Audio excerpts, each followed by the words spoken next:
Hello everyone, welcome back to the Analyst by Vajiram and Ravi, dated 15th February 2026. Today again we will be discussing some important topics that has appeared in today's The Hindu and the Indian Express newspapers, which are relevant for your examination. In the initial two topics, we have included two mains practice questions, which will be useful for your upcoming mains examination. So, in the analysis section, in our first topic, we'll try to understand the current status of renewables in India, the key challenges in shifting to renewables, and the suggestions to address them.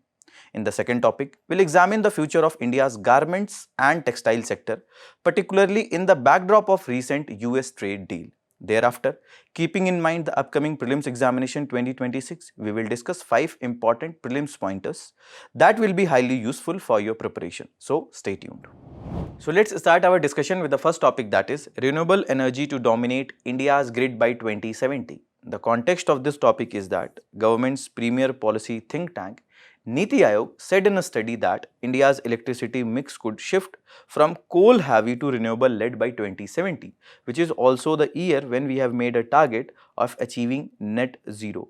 That means that whatever the emissions that we are doing, we are also absorbing that. So, that will ensure that net zero of the greenhouse gases is completely zero. For example, as of now, because of the deforestation and over emissions, there is an increased carbon emission that we are witnessing, increased greenhouse gas emissions that we are witnessing at this point of time. But if we will increase our forest cover, which are also the carbon sink, and new technologies like carbon capture, utilization and storage, which will be properly done, then probably whatever the increased emissions are there, we will be able to absorb that. And the shift towards renewable will also help in ensuring that the overall emissions, overall carbon emissions will reduce. So, the IThe study is saying that we can achieve this target, but there will be certain structural challenges that we will have to see. We will have to address those bottlenecks, only then we can effectively achieve this target. IThe is the government's premier policy think tank that was established on 1st January 2015, and it replaced erstwhile Planning Commission. There are various works that are done by the IThe. For example, it monitors and evaluates various policies and programs of the government.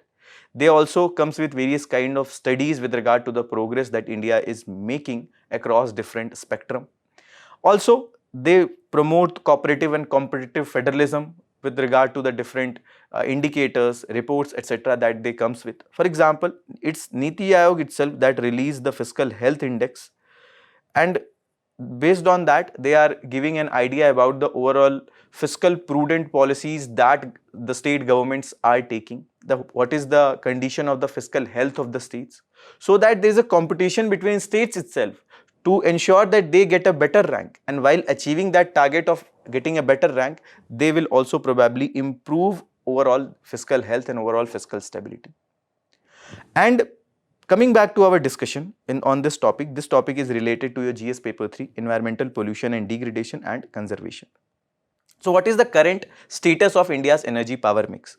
So, coal, that is contributing around 74% of the electricity generation, and that is the important base load structure. What is the base load structure?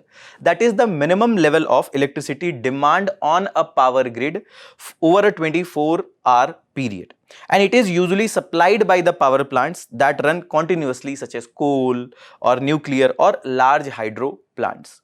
And this is the data from Energy Statistics of India 2025, Ministry of Statistics and Program Implementation.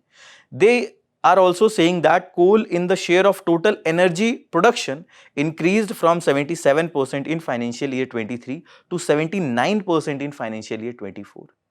Also, there is a data related to renewable energy, its growth, and what is the projection, that what are the targets that we have made to grow with regard to the renewable energy sector. If you see this particular data, which is the most updated data in the public domain at this point of time, this is about the India's power capacity overview and India's power generation overview. This is the data from IThe. Here also you can see, if you talk about the total installed capacity with regard to the total power, total installed capacity is 514 gigawatt, out of which coal contributes 44.04%, the solar contribute around 26.44%, wind contribute 10.61%, hydro contributes 9.91%, oil and gas contributes 4.03%, and biopower contributes 2.26%. That installed capacity has increased significantly for the renewables also. But if you compare the data of the India's power generation, here most of the power, more than 50-60%, is being generated from the coal itself, which is contributing 68.56%. And rest of the renewables like the hydro, nuclear, solar, wind are contributing in a very minuscule amount.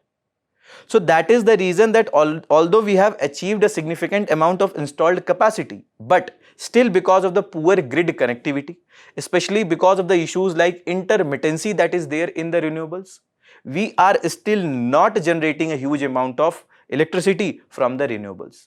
And that is the reason we need to address these structural challenges, and they are also highlighted by the NITI Aayog if we have to achieve our Panchamitra goals that we will discuss, or we have to achieve our targets of net zero by 2070. Now we'll try to understand the key structural challenges of the renewable energy. The first important is low capacity utilization factor. For example, let's suppose any power plant having 2 gigawatt of capacity. So only for the renewables, the 18 to 20% or 25% is being utilized. Why?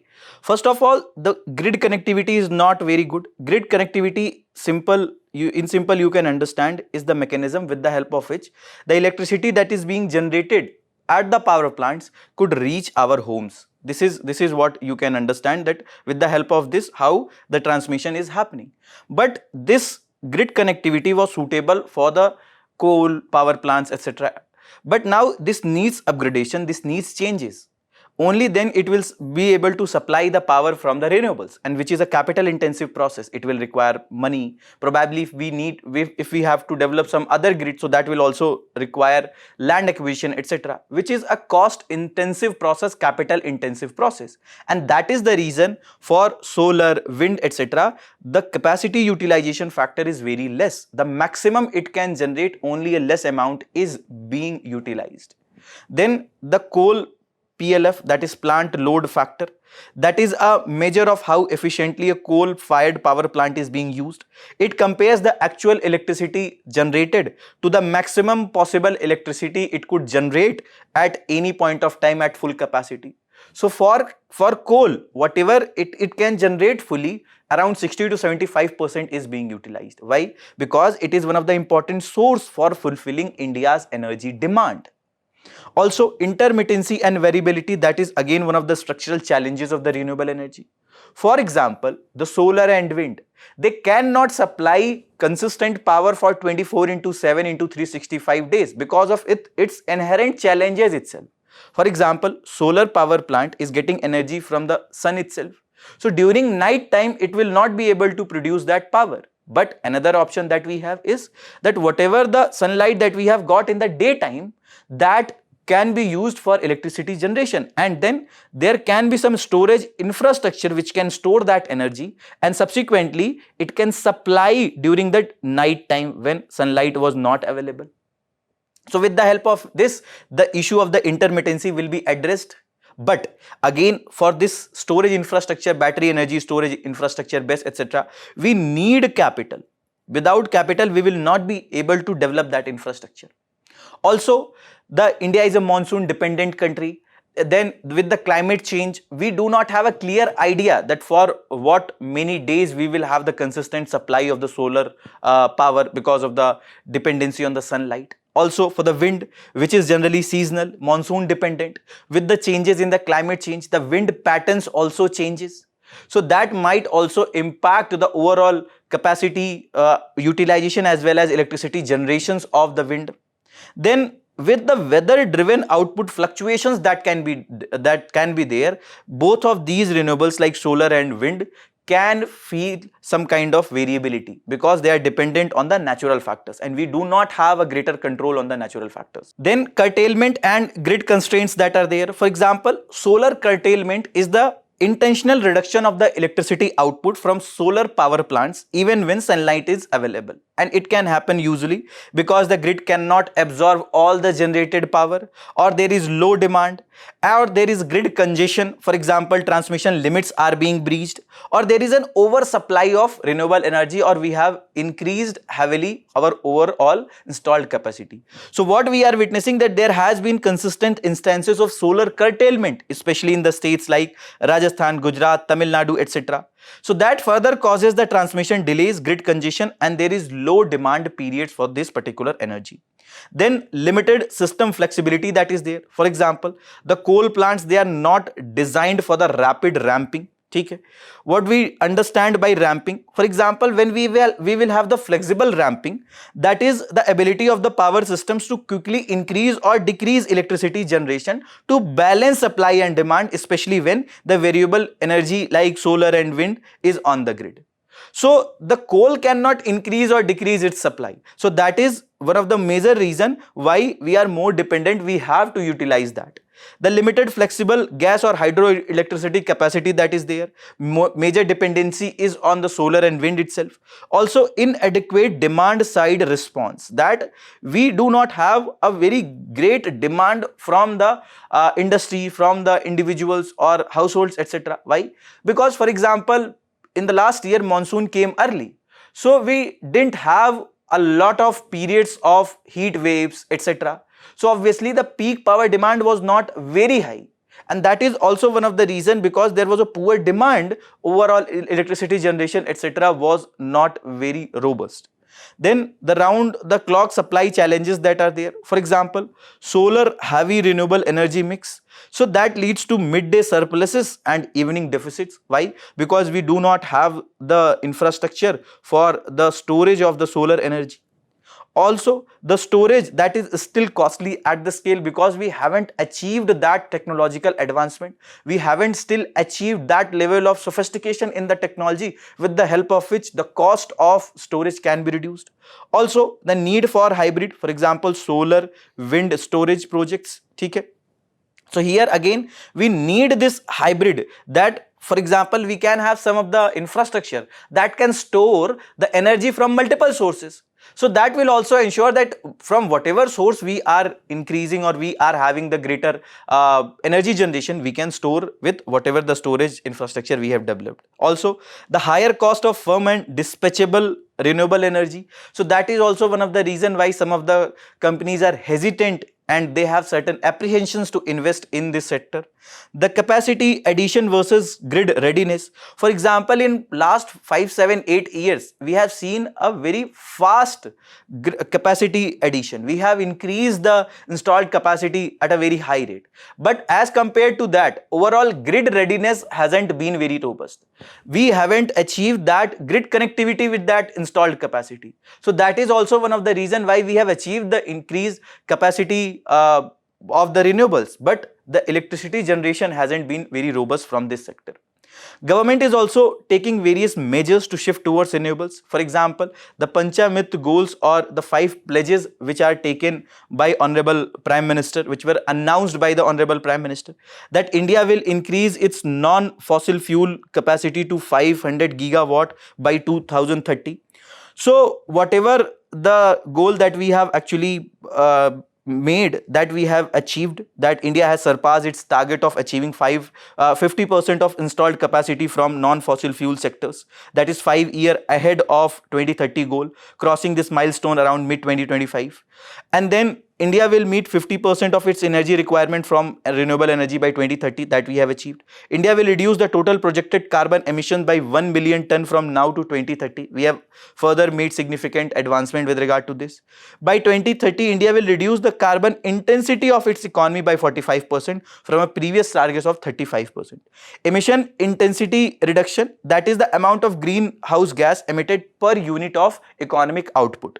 That means if there is lower emission intensity, that means whatever the economy is producing, from the more output, the output that is being generated from the economy, that is leading to fewer emissions or lower emissions. So with regard to the carbon emission intensity also, we have achieved the original 30 to 35% target ahead of its schedule, and we are on the target to achieve 45% of this intensity by 2030. Also, by 2030, India will achieve the target of net zero. That means whatever the emissions are happening, they are also being absorbed properly. So net zero of the emissions. Then Indian International Solar Alliance. This is an intergovernment organization to promote solar energy among the member countries, and it is headquartered in Gurgaon. So the concept of this International Solar Alliance is that all the countries which are completely or partially between two tropics, where we have the abundant sunlight available, they will be harnessing solar energy, and they will make the technology freely available to all the nations, even the nations where we do not have the consistent supply of the electricity. And this was conceptualized by India, and this was the idea that was conceived and articulated by Honorable Prime Minister during his one of the speech in London in 2015. And this focuses on idea that one sun, one world and one grid, that sun never sets. So that Honorable Prime Minister said that I firmly believe that this project can bring transformational benefits for the entire humanity. Then for the clean energy, further we are taking various measures. For example, we have launched National Green Hydrogen Mission. We have also launched ethanol blending program that can further reduce the need of the imports of the crude oil, etc. Then we are also focusing on this solar energy with the National Solar Mission, where we are focusing on increasing the installed capacity along with the grid connected solar power generation capacity that we are targeting to increase. Then life, that is lifestyle for environment, which is a mass movement of environmental conscious lifestyle, and that is emphasizes on energy production, energy conservation and sustainable living. That with the basic changes in our etiquettes, with the basic changes in our life, how we can reduce the overall energy uses, and that can further reduce the overall emissions. For example, Honorable Prime Minister focuses on idea that we can use the stairs instead of using the lifts wherever it is possible. Then FAME India scheme, that is under Ministry of Heavy Industry. Okay? Here the full form is faster adoption and manufacturing of electric vehicles in India. Under this, the government is focusing on developing the charging stations, and they will be established in metros, other million plus cities, smart cities and cities of hilly states across the country, so that there will be an availability of at least one charging station in a grid of 3 km by 3 km. So under this also, we are focusing on the expansion of EV vehicles that will further reduce the overall emissions that are coming from the automobile sector. Also recently, Shanti Bill was passed and it became Shanti Act. And under this also, what we are witnessing, that now the private sector is allowed in the nuclear energy. And on 15th August 2025, Honorable Prime Minister also made a target to increase our nuclear energy significantly. And to achieve that, now it has been allowed for the private sector to take participation in the nuclear energy also. Then there are certain other case studies or some of the best practices from there also we can take certain learnings. For example, Gujarat solar wind hybrid, where we are witnessing that there is co-located wind plus solar projects, so that even if we do not have the consistent supply of the solar power in the night time, but with the wind we can fulfill that need. So here we are witnessing higher capacity utilization factor plus smoother power supply. The issue of intermittency can be addressed. Then Bhadla solar park, that is in Rajasthan, which is a mega solar park with dedicated transmission, that is leading to reduced curtailment, that intentionally we are not focusing on reducing the electricity output from any power plant, and it is being utilized to its full capacity. The Karnataka RTC tenders that are there, that they are giving contracts for solar plus wind plus storage, that you can't get a contract only for the installation of the solar power plant. Rather, you come with a project where you are installing the solar capacity, wind capacity, but you are also focusing on the storage infrastructure. So that will ensure 24/7 renewable supply. Then Hornsdale battery, that is the model of Australia, where they are focusing on large grid scale battery storage infrastructure that is helping in faster grid response and improved stability. Then Denmark wind model that is helping in grid interconnections, but they are also focusing on the forecasting that what will be the future components of the wind energy, solar energy, etc. So when we can forecast in a better manner that what will be the future patterns of the wind, solar energy, etc., we can have a stable grid with the higher wind share. But what is the future? What is the path ahead? We need to focus on improving our capacity utilization. For example, we can promote the solar wind hybrid projects to address the issue of intermittency. We should not focus on any one project, rather it can be diversified. Also encourage geographic diversification of renewable energy parks. For example, as of now you can see from this particular picture that majorly it is limited in some of the states like Rajasthan, Gujarat, Tamil Nadu, Karnataka, and some of the states where we have a huge population and there is a very high energy demand. Those states are still not focusing properly on the renewables. Also optimize the plant design and tracking systems so that we don't have to curtail the energy output. Then manage the intermittency with deploying the battery energy storage systems. Expand the pumped hydro storage systems that can also be one of the good source of the renewables. Improve weather forecasting and scheduling tools, for example IMD, etc. They can further use other technological tools like artificial intelligence, etc. to forecast in a better manner. Also promote green hydrogen as long duration storage, hydrogen that is being produced from the renewable sources, because here we go with the electrolysis process to break the hydrogen or to get the hydrogen from the water. But if the electricity that is being supplied for the electrolysis that is from the renewables, we call that green hydrogen. So that needs to be expanded. We also need to strengthen the transmission and grid infrastructure. For example, we can fast track the green energy corridors. There can be dedicated corridors that can be developed who are supplying the green energy. We can expand the interstate transmission systems also so that the surplus states can transfer the electricity to the deficit states. Use high voltage transmission for the long distances so that the loss of the power is not happening, especially at the destinations. We also need to enhance the system flexibility. For example, we can retrofit coal plants for the flexible ramping. That is the ability of the power systems to quickly increase or decrease the electricity generation to balance the supply and demand, especially when the variable renewable energy like solar and wind is on the grid. That if in the daytime there was a solar supply, so we can reduce the supply from the coal, and when in the night time there is less sunlight available and we also didn't have the storage infrastructure, at that time coal power can be increased. Also, we need to increase the gas-based peaking capacity. We can promote the hydro storage as balancing sources. And we also need to enable the round-the-clock renewable supply. For example, we need to promote the firm and dispatchable renewable energy projects. We also need to mandate the hybrid plus storage in new renewable energy tenders, that whatever the tenders that are coming, they are not only limited to any one sector, rather they are fulfilling various needs. For example, solar plus wind can be there. Along with that, battery energy storage systems needs to be mandated.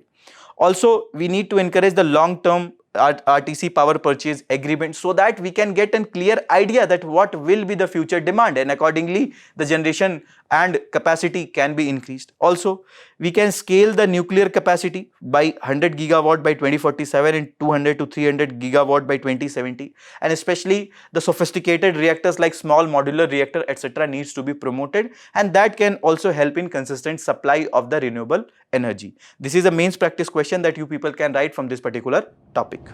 Moving towards our next topic, that is what's in store for garment exporters to United States. This is related to your GS paper 3, growth and development, industrial policy and industrial growth. And the context of this topic is that the interim India-US trade agreement has boosted investor sentiment driven by the prospect of US tariffs on Indian exports falling to 18%. As you would be aware of the fact that earlier there was a 25% tariff that was announced on India plus a 25% additional tariff or kind of penalty that was announced on Indian exports, because India was trading with Russia. India was buying Russian crude oil which was available at cheap prices, especially after Russia-Ukraine war started.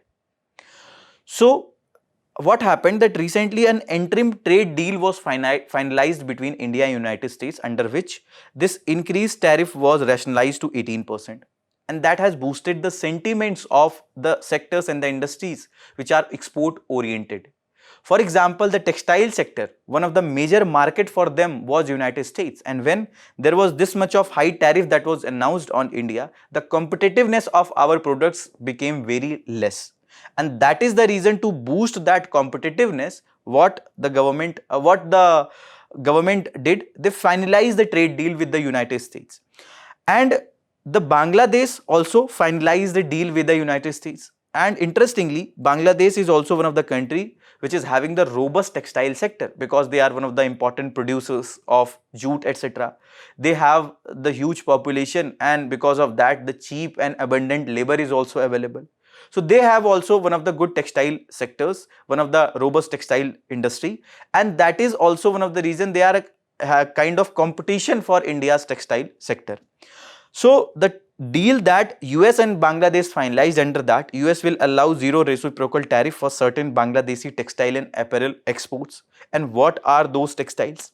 The textiles under which they will be linked to United States cotton and man-made fiber inputs. For example, if the Bangladeshi textile industry is taking cotton from United States, or they are taking man-made fiber from United States, which are the raw material that will be used for producing finished textile products, in that case they will be getting an zero reciprocal tariff by the United States.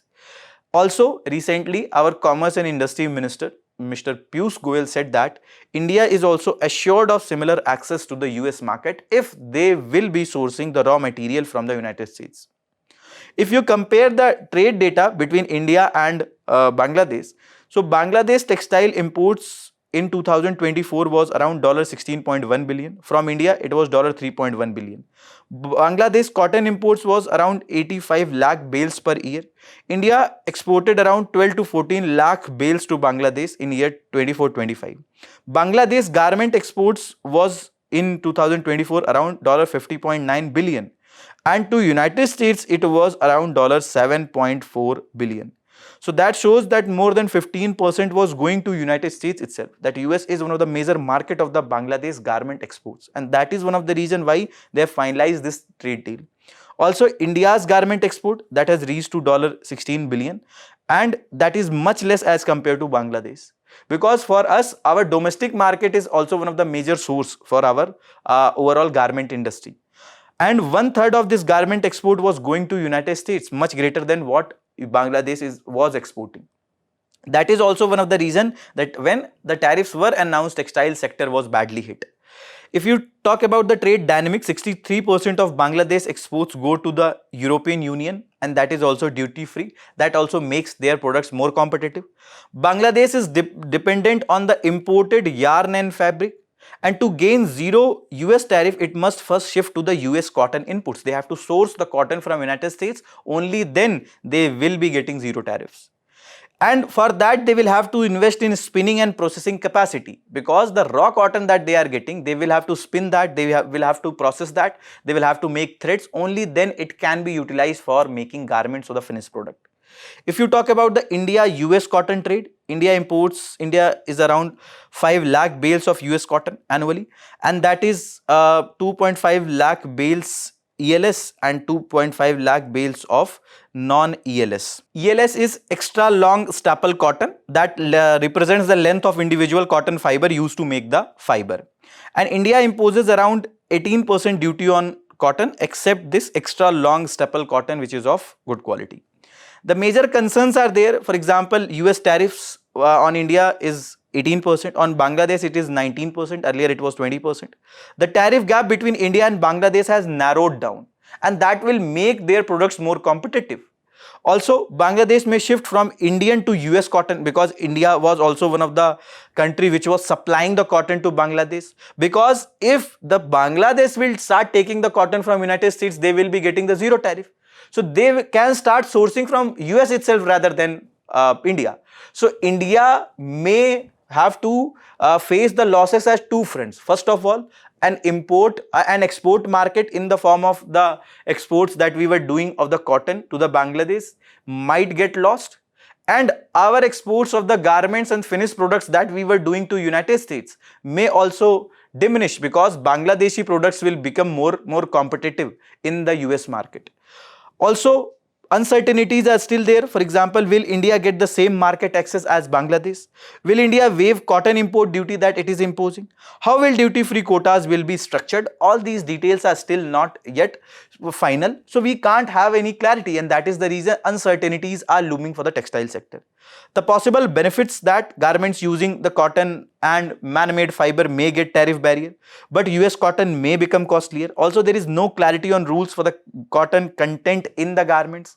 That any garment that we are exporting, if it is made from 100% cotton that is sourced from United States, only that will be getting the zero tariff, or any garment having 1% US cotton or 1% cotton, they will also be getting zero tariff. No clarity on that.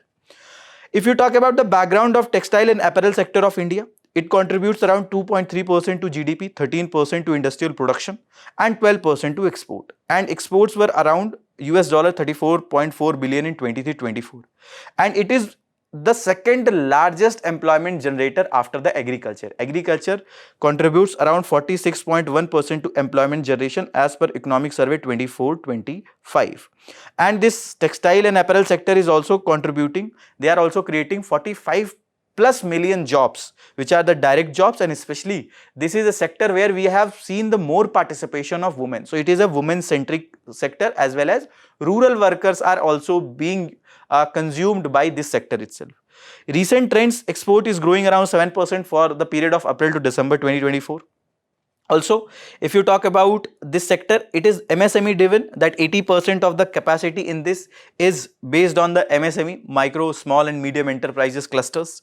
Output that it is around 22,000 million garments annually. The global position that currently 5th largest textile market with a target of 15 to 20% of growth over the next 5 years. Market size is also expected to grow rapidly by the year 2030, and it is expected to achieve $350 billion by 2030. Also, if you talk about the FDI in textile, that is not consistent. It is we can see that haphazard pattern in the FDI also, because of the policy uncertainties, the global geopolitics dimensions that keeps on changing. What are the major challenges in India's textile industry? So first of all, the tariff disadvantages and FTA. For example, we have the limited FTAs with the major market. With the United States, still we have only an interim trade deal. With European Union, we have already finalized a FTA or the free trade agreement. Also, the high import duties on Indian apparel, that is up to 16 to 18%. That shrinks the accessibility to these markets. Also, competitors like Bangladesh, they get duty-free access because they are the least developed country status. So that is the reason they also get further benefits. Vietnam, they have signed FTAs with US and EU. Although we have signed with EU, that has improved our market access. But Vietnam and Bangladesh, these are the countries, because of their economic status, they get further benefits, and that further limits the India's competitiveness. Then stagnant export growth, that export is hovering around $36 to 38 billion for 23-25 period. And apparel exports are also volatile due to weak global demand, and there is a very slow compoundable annual growth compared to the competitors like Vietnam and Bangladesh. For example, this is the data about the exports and import, where you can see that there has been a consistency. There hasn't been an overwhelming growth in the textile trades, whether it is the import or whether it is the export. Although we have a huge potential in the exports of the textile sector. Then other challenges, for example, high raw material cost, especially the polyester, viscose has become costlier than China. The cotton price volatility that is there, especially because of the dependency on the climate change related factors which can impact the overall production capability of the cotton sector. So that also impacts the overall cost of the raw cotton, and that because of this volatility, the production cost also keeps on changing. And also we are witnessing that imports of the cotton is increasing, that is also leading to an additional cost. Also the quality control orders that are in place to ensure that whatever the garments that we are exporting, they are of the good quality, they are following whatever the norms that are by the global players. So that also limits the cheaper synthetic fiber imports. Then low cost competitiveness, and with regard to the imports of the synthetic fiber, there are quality control orders also, that what quality of the synthetic fiber can be imported. So because of that, when there are quality restrictions, so less number of import will be coming with regard to the synthetic fiber, and that will again add to an additional cost of the garments that are being produced by the synthetic fiber. Similar the restrictions are, or in the form of non-tariff measures are with the exports of the textile sector also, that further limits the export competitiveness. Also low cost competitiveness because of the fragmented supply chain across states. We do not have a robust supply chain, or supply chain resilience is absent, and because of which we have the higher logistics, compliance and transaction cost. Competitors like China, Vietnam, they have vertically integrated model. Bangladesh, they have the low cost mass apparel production, especially community based processing etc. is very robust, that helps them in reducing the cost, and that makes them more competitive. Sustainability and compliance pressure is there. For example, buyer demands that products that are being produced, they are sourced from the renewable energy. There is proper focus on recycling and circularity. There is also focus on traceability of fibers, that how they whether there are chemicals that are in the residue or in the traces in the fiber. Also European Union sustainability regulations impacting the exports. Higher compliance cost for the MSMEs, that also leads to the they further face various issues with regard to the lack of proper knowledge, lack of proper capital, lack of proper robust technological access etc. The structural weaknesses, for example, cotton centric production structure, we are not focusing, or we are not shifting to man-made fibers and technical textiles which are majorly in demand. Small scale is the industry sector. The MSME heavy industries also, that also limits their overall growth. Low productivity versus global peers, that global peers has improved heavily on their productivity, that further limits the overall growth of the sector. Then what is the measures that has been taken by the government for this? So there is a PLI scheme, production linked scheme for the textiles also. There are different sectors, around 14 sectors, for which production linked incentive scheme was announced, which gives incentives to the companies based on the incremental sales.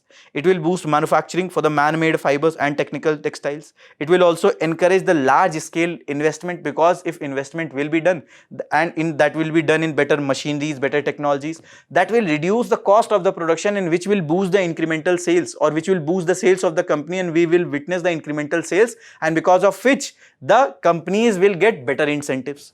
The PM Mitra parks, that is integrated textile parks that we are developing, where the common infrastructure will be there, that will further reduce the overall capital cost. Also this focuses on plug and play model, that you have to come and you can just start the production.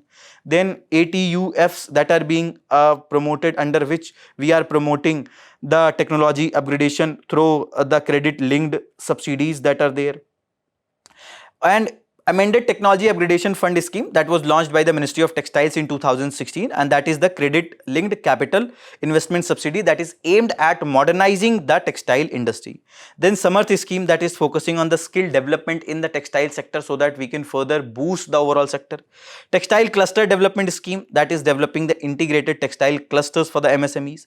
Then National Technical Textile Mission, that is promoting technical textiles through research and development, skilling and export. Technical textiles are the kind of textile that can actually fulfill the specific need. For example, let's suppose there is a need of a textile that can have a very high strength. So there can be a textile that can be developed with the high strength, or other certain other needs can be fulfilled. For example, if we want that it should be very smooth, it should be very lustrous etc. So those kind of needs can be fulfilled with better research and development skilling. And these technical textiles are also great in demand, so that can boost the exports of this sector also. Then Ministry of Textiles budget has also improved. Cotton mission, which was launched to improve cotton productivity, especially extra long staple cotton, which is of good quality and which is also great in demand. Then tax exemptions on certain subtle less looms, that will reduce the cost of modern machinery. High custom duty on knitted fibers, handicraft export facilitation, and MSME export and credit support, that is being given to promote the manufacturing, credit access and exports.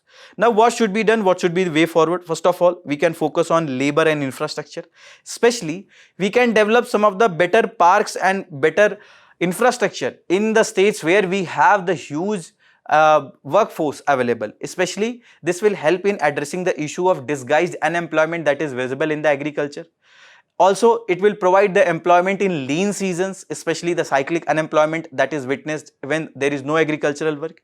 Because states like Uttar Pradesh, Bihar, Madhya Pradesh, Jharkhand, Chhattisgarh has a robust workforce available, and if we will focus on harnessing the potential of the textile sector in these states, we can get an abundant labor, and that too at the competitive cost, and that will help in making this sector more competitive. Then supply chain integration, we can have a vertically integrated textile park with a focus on fiber to fashion on hubs, that we can ensure that whatever the fiber that is being produced, that is being going towards the industries in a proper manner, plus ultimately it is reaching to its export destination without any wastage of time.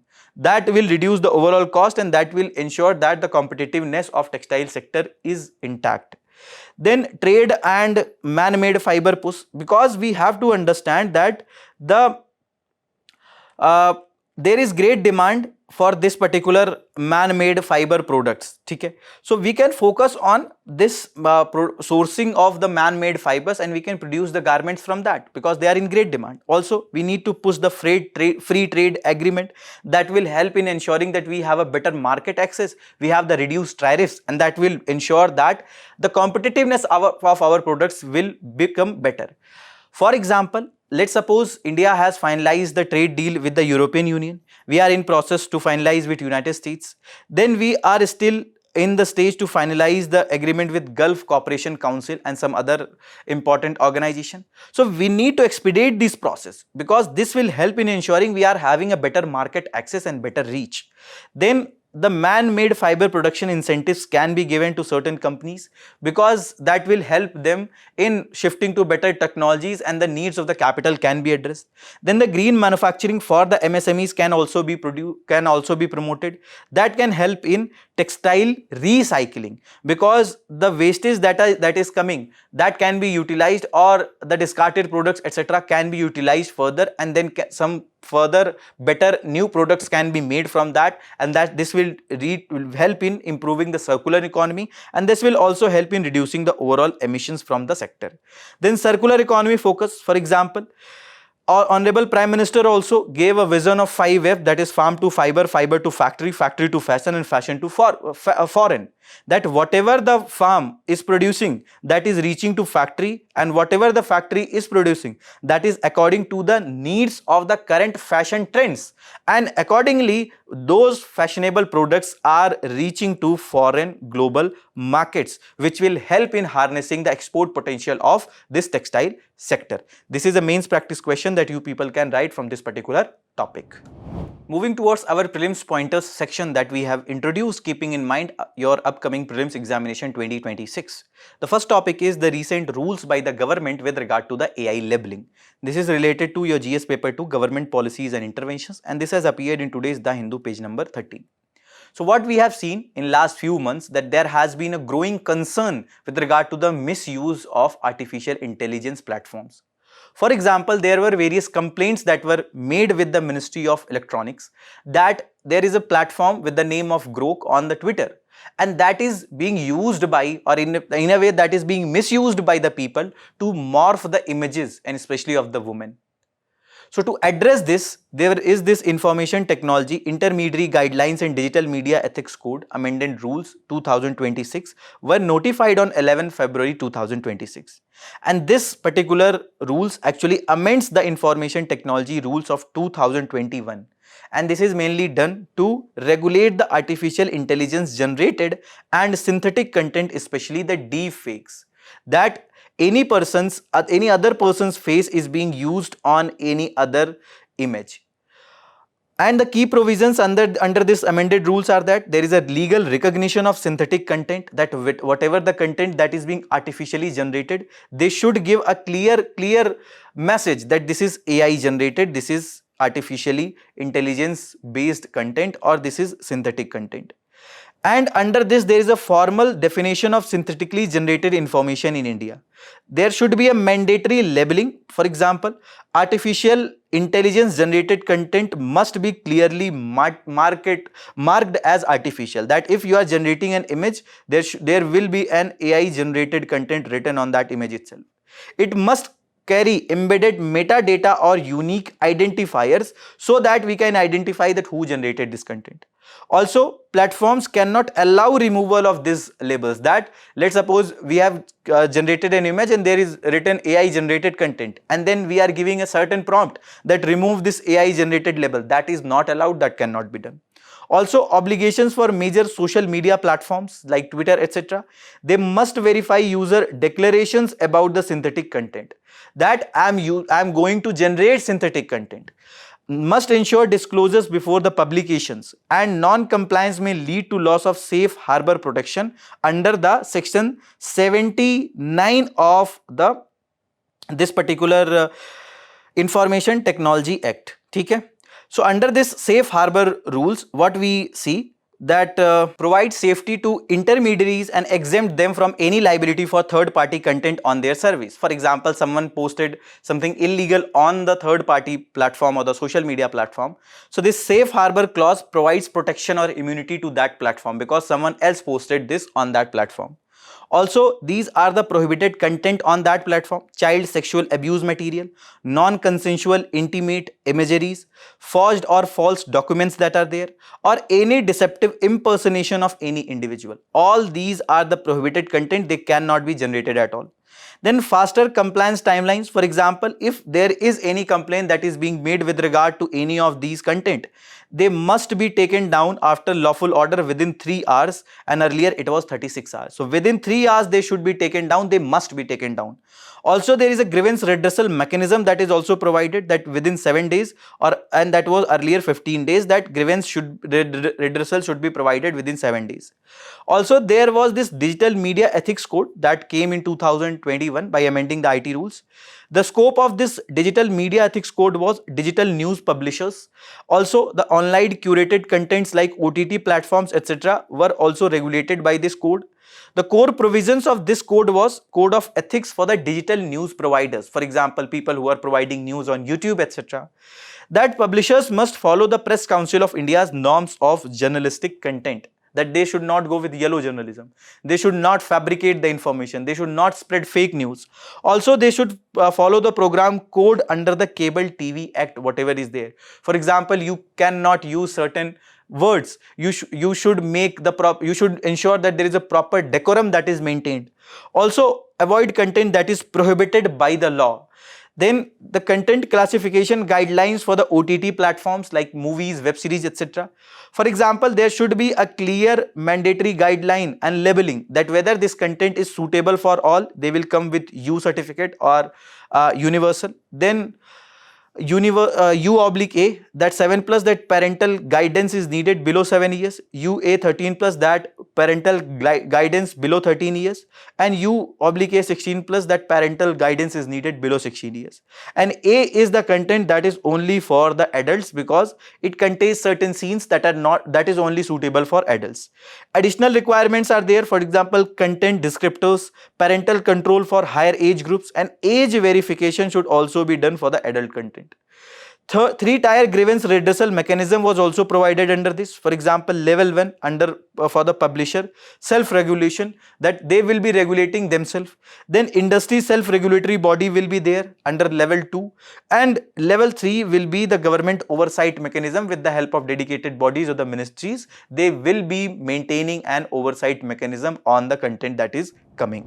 Our next topic is RBI tightens bank lending norms for stock brokers. This is related to GS paper 3 capital market, and this has appeared in today's The Indian Express, page number 11.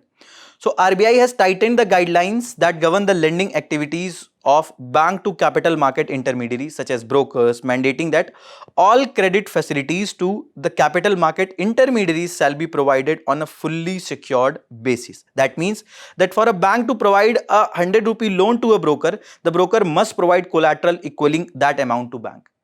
For example, there is this Grow, which is one of the brokers, Zerodha, etc. are the broker, and they also provide certain facilities of lending that they are also lending to its investors or the general public.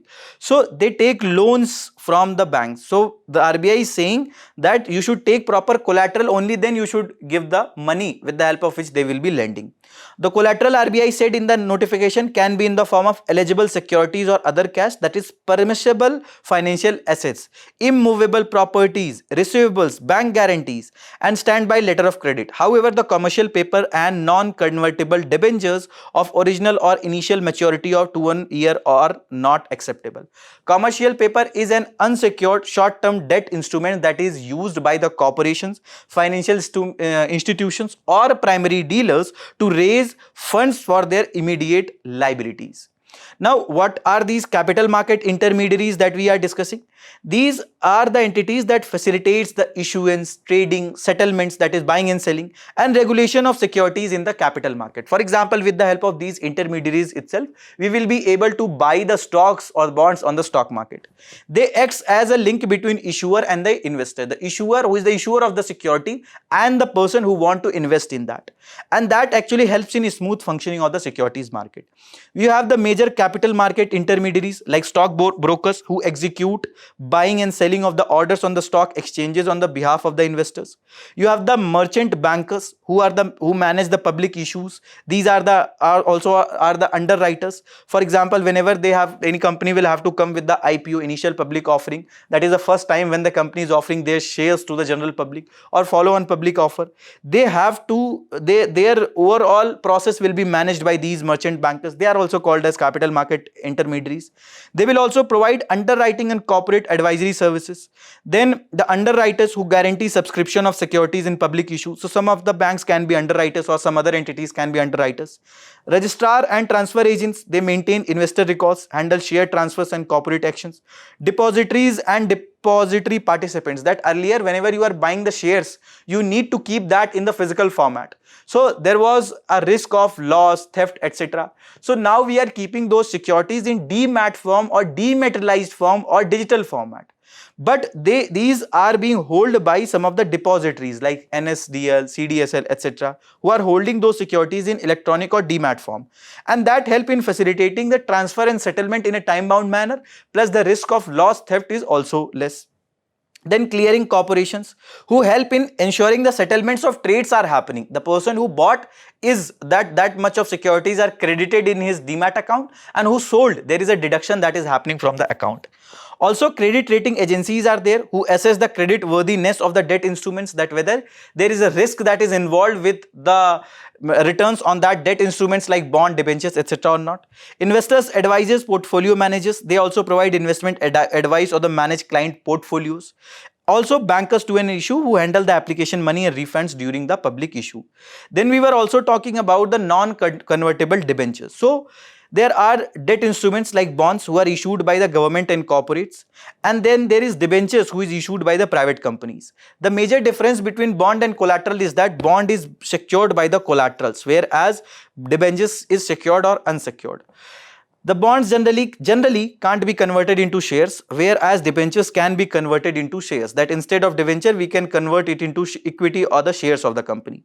Generally, bonds is safer, and that is the reason, because it is safer, it provides low returns, whereas debentures are slightly riskier, but because there is risk involved, to make them attractive, they offer higher returns.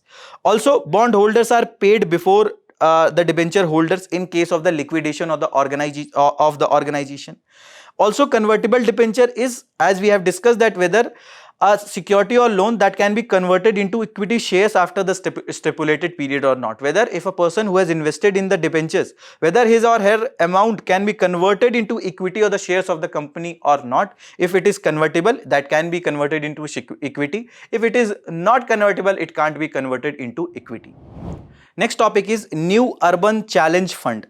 This is related to GS Paper 3, Growth and Development and Infrastructure, and this has appeared in today's The Hindu, page number 1.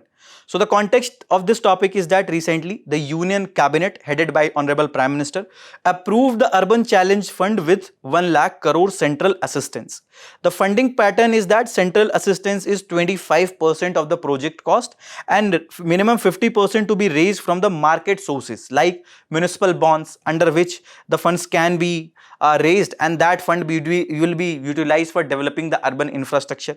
For example, Lucknow, Ghaziabad, these are the municipalities who came with their municipal bonds and they are offered at the designated exchanges.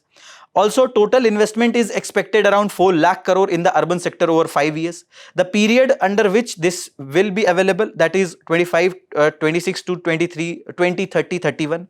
The objective is that rather than only the grant base, that earlier central government was giving grants to the municipalities or the urban local bodies with the help of which they were building the infrastructure.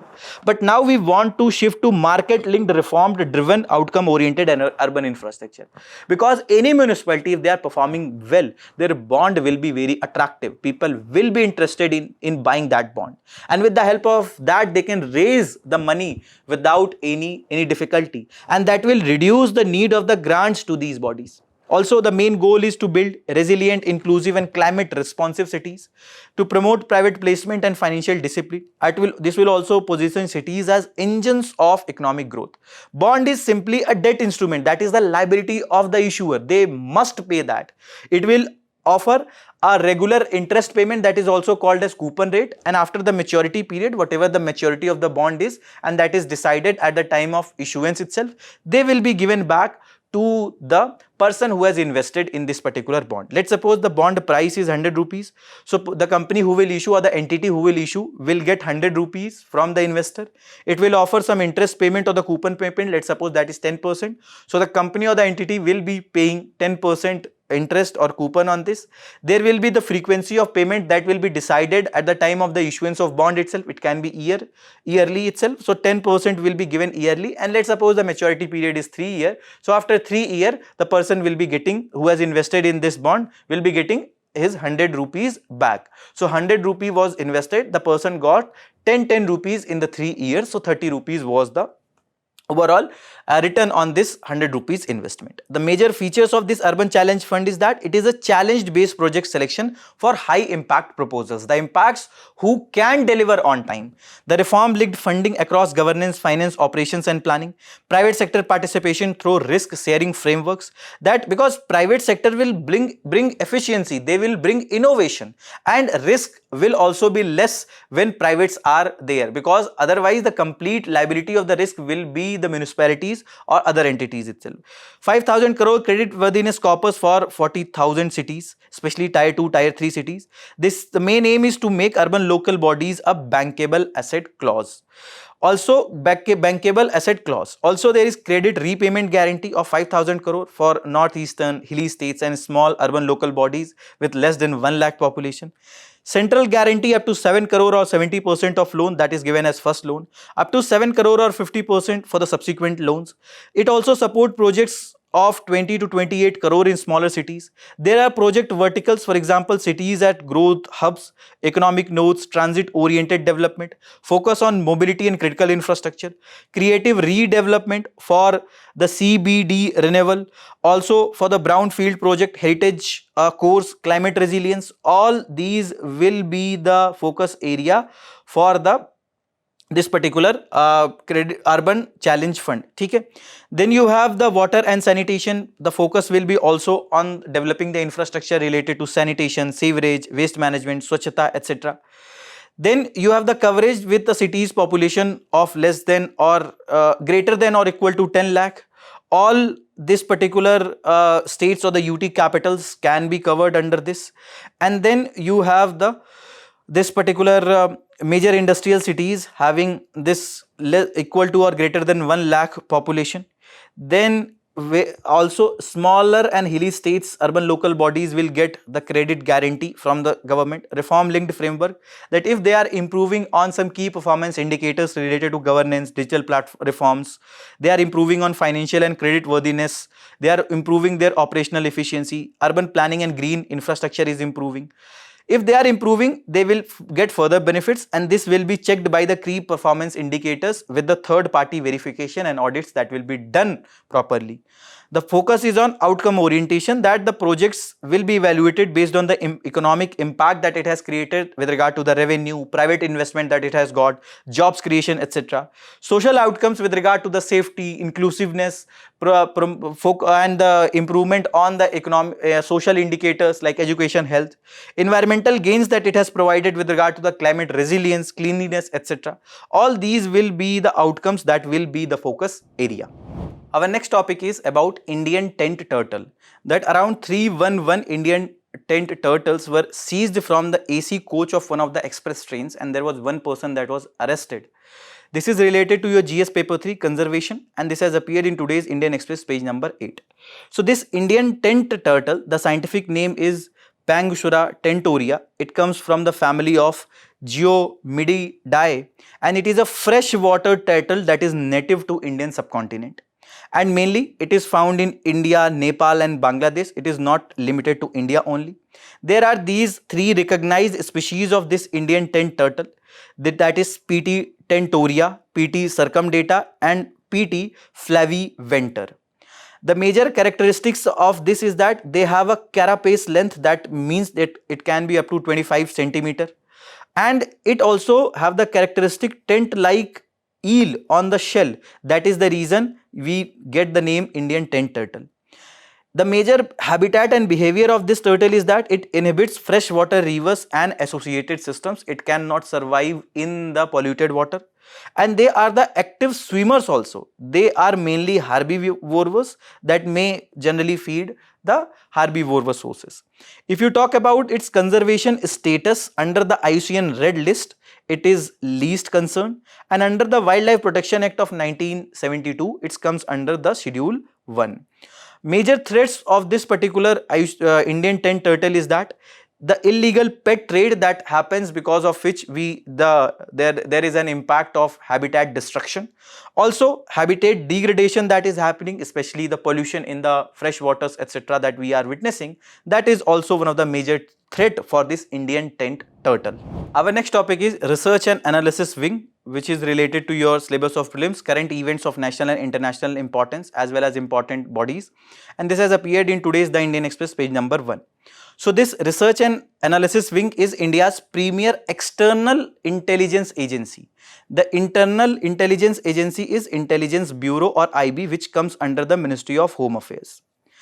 And this research and analysis wing was established in 1968, and especially after the 1962 Indo-China War. And this was created mainly to handle the foreign intelligence. The major functions of this research and analysis wing is that collection of foreign intelligence, counter-terrorism and counter-proliferation, strategic and covert operations, safeguarding India's nuclear program. And this research and analysis wing functions under the Cabinet Secretariat, which is headed by the Cabinet Secretary. The headquarters of Research and Analysis Wing is located in New Delhi. The first chief of Research and Analysis Wing was Mr. R&AW. And we have the Internal Intelligence Agency, Intelligence Bureau, that is India's internal agency, and Counter Intelligence Agency. It was founded in 1887 as the Central Special Branch. It is one of the oldest intelligence organizations in the world, and it handled both domestic and foreign intelligence until the creation of Research and Analysis Wing in 1968. And if you talk about the background of the Research and Analysis Wing creation, it was the intelligence failure that was witnessed during 1962 Sino-Indian War and 1965 Indo-Pak War that actually exposed the weaknesses in the India's intelligence system, and that was one of the reasons why there was a need that was felt to create one of the external intelligence agency for India. And that is the reason the government established RAW or Research and Analysis Wing in 1968 to focus exclusively on the external intelligence. The major role that the Research and Analysis Wing has created, a lot of its successful operations doesn't come into the public domain for the obvious reason, but they played a significant role in 1971 Bangladesh Liberation War, especially the support that it was provided to the Mukti Bahini. With this, we have came to the end of this discussion. Thank you for joining this session. All the very best. Keep studying.